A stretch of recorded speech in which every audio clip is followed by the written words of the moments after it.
অজু করার সময় অজুর পানি যখন মুখে লাগাবেন একটি দোয়া পড়বেন, আপনার চেহারা নূরের মতো উজ্জ্বল হয়ে যাবে ইনশাআল্লাহ। আপনার চেহারা নূরের মতো উজ্জ্বল হয়ে যাবে, চেহারা থেকে ব্রণ, মেস্তা, কালো দাগ সহ যাবতীয় সমস্যাগুলো আল্লাহ তাআলা দূর করে দিবেন এবং আপনার রিজিকে বরকত হবে ইনশাআল্লাহ।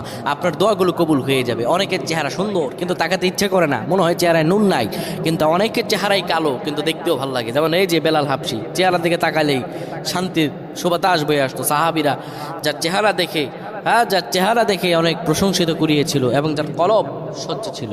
প্রিয় ভাইরা আমার, অজু যখন আপনি করবেন, অজুর পানিতে যখন আপনার চেহারা ভিজাবেন, তখন অজুর পানিতে আপনি এই দোয়াটা 3 বার পরে, দুরূদ শরীফ 3 বার পরে ফু দিবেন।